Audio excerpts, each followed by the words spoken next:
미디어를 읽다, 미디어를 쓰다. 스토리 아트. 안녕하세요. 교육상상TV의 장명조 PD입니다. 이번 영상에서는 미디어 프레이밍에 대해서 나눠보도록 하겠습니다. 미디어 프레이밍에 대해서 나누기 전에 프레이밍에 대해서 먼저 말씀드리고요. 다음에 프레이밍이 무엇인지, 그 다음에 미디어 프레이밍에 대한 이야기를 해보겠습니다. 프레임은 그림을 그리거나 사진이나 영상을 촬영할 때 강조하고 싶은 부분을 선택해서 나타내는 특정 부분을 말합니다. 텔레비전이나 영화를 우리가 볼 때 시청자 또는 관람객이 되어서 보잖아요. 그럴 때 우리 눈앞에는 시간순으로 이야기가 펼쳐집니다. 이때 우리는 영화의 경우에는 1초당 24프레임의 정지 영상을, 텔레비전의 경우에는 1초당 30프레임의 정지 영상을 보고 있는 것입니다. 우리가 인식하지 못하는 사이에 25장에서 30장 사이의 정지 영상이 우리 눈앞에 펼쳐지면서 동영상으로 인식된다는 것이죠. 그래서 과거에는 영화를 보는 관객들을 대상으로 영화관에서 사람들에게 무의식 중에 코카콜라를 인지하게 했고요. 그래서 영화가 끝나고 나가는 길에 코카콜라 판매액이 증가되기도 했다는 일화가 있을 정도입니다. 그만큼 프레임은 중요한 영향력을 우리에게 미치는데요. 실제로 편집을 하다 보면 영상에서의 1초는 25프레임이나 30프레임이라고 그랬잖아요. 그만큼 긴 시간으로 느껴집니다. 뉴스 꼭지가, 우리가 매일매일 보는 뉴스 꼭지가 한 꼭지당 3분 이내로 이루어지는데요. 이때 1초는 상당히 긴 시간입니다. 그래서 우리가 기본적으로 어떤 영상을 인식하는 기본 단위가 1초 10프레임이에요. 1초 10프레임의 영상이 지나가면 지금 어떤 영상이 지나갔구나, 어떤 영상을 내가 보았구나 라고 내가 인지할 수 있거든요. 그래서 그 뉴스 편집자들은 고민합니다. 이 영상을 1초 20프레임을 보여줄지 2초 10프레임을 보여줄지에 대해서도 고민을 하는데요. 20프레임의 차이로 다른 느낌을 전달하기 때문입니다. 이렇게 뉴스 편집은 모든 영상 편집의 표준이 되고 있어요. 예능 프로나 드라마 또는 홍보 영상, 뮤직비디오 등을 촬영할 때도 뉴스 편집 감각을 익히면 어느 장르의 영상을 제작하든 프레임의 리듬을 살려서 편집할 수 있게 됩니다. 프레임에 대해서 이야기해 보았고요. 이렇게 프레임을 짓는 행위를 우리는 다시 프레이밍이라고 통상적으로 지칭합니다. 우리의 시야가 인지하는 풍경은 매우 멀리까지 인지할 수 있고 또 매우 넓죠. 이 중 어느 특정한 이야기에 집중하기 위해서 특정 부분을 부각시키는 행위를 사진이나 영상에서는 프레이밍이라고 부릅니다. 여러분, 손을 이렇게 해보시겠어요? 이것이 바로 프레임을 짓는 행위인데요. 여러분이 카메라로 촬영할 때 이렇게 제스처를 취해 보신 적이 있나요? 내가 찍고자 하는 피사체에 어느 특정 부위를 강조할지에 대해서 결정하는 거예요. 이렇게도 해보고 이렇게도 해보고 해서 내가 사진을 촬영할, 내가 영상을 촬영할 피사체의 범위를 설정하는 행위인데요. 이 사진을 아시나요? 카메라 기자가 잡은 뷰파인더까지 잘 보시겠어요? 지금 실제 상황과 카메라 뷰파인더 안에서 누가 누구를 공격하고 있나요? 완전히 이야기가 뒤바뀌고 있죠. 이렇게 정반대의 이야기를 전달할 수 있는 것이 매우 무서운 프레이밍의 왜곡 현상입니다. 프레이밍은 이렇게 불필요한 부분을 제거하고 주제를 중심으로 카메라의 프레임만큼 화면을 구성하는 일인데요. 이때 불필요한 부분을 제거한 거고, 그리고 주제를 중심으로 카메라의 프레임만큼 화면을 구성한다고 했어요. 이 구성하는 사람이 카메라 기자가 되겠죠. 카메라 감독이 되겠죠. 이 사람의 주관적인 판단에 의해서 프레이밍이 되게 됩니다. 이것을 잘 기억하시고요. 현장에서 불필요하다고 생각된 것을 얼마나 덜어내고 핵심적인 요소를 어떻게 담아냈는지에 주목해야 합니다. 여러분의 일상에서 SNS에 사진을 올리기 위해서 스마트폰 사진을 촬영하거나 영상을 촬영할 때도 프레임을 염두에 두고 촬영해 보세요. 좋은 사진과 좋은 영상을 얻는 노하우입니다. 프레이밍은 우리가 때에 따라서는 위험한 도구로 활용이 되기도 하지만 우리가 사진이나 영상을 멋진 사진이나 멋진 영상을 담을 때 도움이 되는 기술이 되기도 합니다. 뉴스 프레이밍은 어떤 요인에 의해서 결정될까요? 미디어 프레이밍 중에 뉴스 프레이밍에 대해서 먼저 알아보면서 미디어 프레이밍으로 넘어갈 건데요. 뉴스 프레임에 대해서 디트램 셰펠이 이렇게 이야기했습니다. 디트램 셰펠은 언론인의 개인 차원과 미디어 조직의 차원, 그리고 사회적 압력 등이 프레임 형성에 영향을 미친다 라고 말합니다.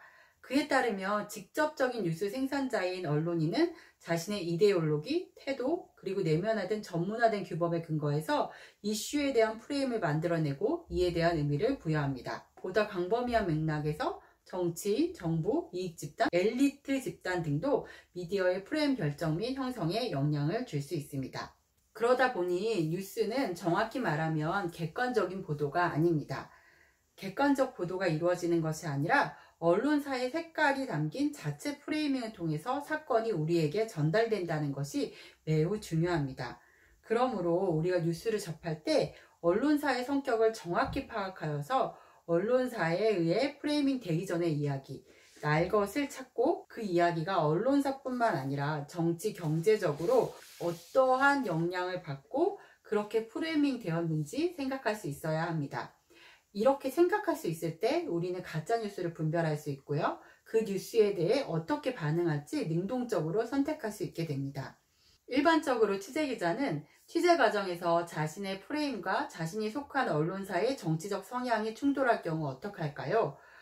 상황마다 다르겠지만 보편적으로는 자신의 개인적인 프레임을 포기하게 됩니다. 언론사의 정치적 성향을 선택하게 된다는 것이죠. 왜냐하면 취재기사가 실제로 보도되기 위해서는 언론사의 정치 성향을 거슬러서는 안 되기 때문입니다. 다시 말해 취재기자와 언론사의 정치 성향에 따라 특정한 특징들이 선택된다는 것이죠. 따라서 취재기자와 언론사가 어떤 특징을 중요하게 생각하고 받아들이냐에 따라서 독자나 시청자들이 사건이나 이슈를 이해하는 데 막대한 영향을 미치게 됩니다. 같은 이슈와 사건이라도 어떤 특징을 중요하게 생각하고 선택하느냐에 따라서 보도 내용이 달라질 수 있다는 것인데요. 결국 사건이나 이슈를 취재하고 보도하는 과정에서 기자들은 언론사 사주와 자신의 정치적, 문화적 성향을 기반으로 사건이나 이슈를 이해하고 사주와 자신의 성향과 일치하는 사건이나 이슈의 특징만을 선택해서 기사를 작성하게 된다는 것이죠. 이러한 기자나 언론사들의 관행을 바로 우리는 미디어 프레이밍이라고 부릅니다. 미디어 프레이밍의 문제점은 언론이 특정 이슈나 사건에 대해 한쪽의 편향된 논리와 이미지를 이용해서 사건이나 이슈를 보도하기 때문에 사건이나 이슈에 대한 본질에서 벗어난 이미지를 시청자나 독자에게 전달할 수 있다는 것입니다. 언론사의 미디어 프레임 전략에 대해서 살펴볼까요? 언론사의 미디어 프레임 전략은 선택, 강조, 무시를 될 수 있습니다. 선택과 강조, 무시 전략을 통해서 취재 기자와 언론사는 어떤 사건이나 이슈가 가지고 있는 다양한 특징 중에 자신들의 성향에 맞는 소수의 특징만을 선택한다고 했죠. 그렇게 선택하고 강조해서 보도하면서 언론사 사주나 취재 기자의 정치 성향과 맞지 않는 특징들은 철저히 무시하고 보도하지 않게 된다는 것입니다. 그 부분이 가리워진다는 것이죠. 독자나 시청자가 생각하며 뉴스미디어를 접하지 않는다면 이렇게 뉴스미디어의 가려진 부분을 모른 채 우리는 선동되거나 편향될 수 있다는 것입니다. 매우 위험할 수 있겠죠. 더 나아가 뉴스미디어들은 미디어 프레이밍 과정을 통해서 사회적으로 이미 논란이 되고 있는 사건이나 이슈에 대한 이미지를 생산해내는 역할까지 합니다. 문제는 또다시 사건 현장에 갈 수 없는 독자와 시청자들에게 옵니다. 이들은 뉴스미디어가 이러한 특별한 목적을 가지고 생산한 이미지와 프레임을 통해서만 사회적 이슈와 사건을 접하고 이해할 수 있기 때문이죠. 즉 뉴스미디어가 제공한 프레임을 통해 이렇게 생각해 라고 암묵적으로 강요되는 프레임을 통해 사건이나 이슈에 대해 왜곡된 이미지가 생산되고 독자와 시청자들은 그 왜곡된 이미지를 통해서 사건이나 이슈를 이해하게 돼서 진실의 왜곡 현상까지 일어나게 된다는 것입니다. 따라서 뉴스미디어를 통해 전달되는 정보들은 뉴스미디어의 특정 프레임에 의해 생산된 정보로서 사회적 논란이 되고 있는 사건이나 이슈에 대한 실제 본질과는 다른 뉴스미디어가 원하는 이미지로 재생산되어서 독자나 시청자들에게 전달될 가능성이 매우 높습니다. 또한 뉴스 프레임은 수용자들이 정보를 분류, 해석, 평가하는 데 도움을 줍니다. 그러기도 하지만 사람들의 뉴스에 대한 생각은 그것이 틀짓기 하는 방식에 따라 달라지기 때문에 뉴스를 어떻게 틀짓기 하느냐에 따라 사람들의 생각을 바꿀 수 있다는 것이죠. 이렇게 사람들의 생각을 바꿀 수 있고 이렇게 이미지를 재생산해낼 수 있는 미디어 프레이밍의 위험성을 생각했을 때 우리가 먼저 어떠한 이야기를 내가 뉴스 기사를 접해서 다른 사람에게 전달하거나 아니면 1인 미디어로서 내가 어떤 이야기를 전달할 때나 우리는 일상에서 건전한 프레이밍으로 나부터 건전한 프레이밍으로 이야기를 전달하고 또한 프레이밍의 형성 과정을 생각하면서 나에게 전달된 이야기를 무조건적으로 수용하는 것이 아니라 사건의 본질을 깊게 생각하여서 기자가 전달하는 바가 아닌 나의 견해를 정리해 갈 수 있어야 하겠습니다.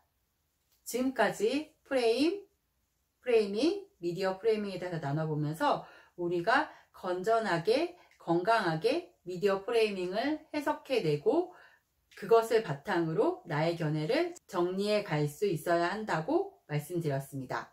교육상상TV는 교사를 포함한 행복한 교육을 꿈꾸는 사람들이라면 누구나 함께 할 수 있는 유튜브 채널입니다. 함께 미디어 리터러시와 스토리텔링 그리고 실제적인 영상 촬영 기법과 편집 기법을 나누면서 배우고 싶은 분들은요 언제라도 연락주세요. 한 달에 2번씩 정기 모임이 열리고 있으니 안내해 드리도록 하겠습니다. 댓글로 문의해 주셔도 좋고요. 구독과 좋아요도 꼭 부탁드릴게요. 그럼 미디어를 읽는 힘, 미디어를 쓰는 힘, 미디어 리터러시에 대한 다른 이야기로 다시 찾아뵙겠습니다. 감사합니다.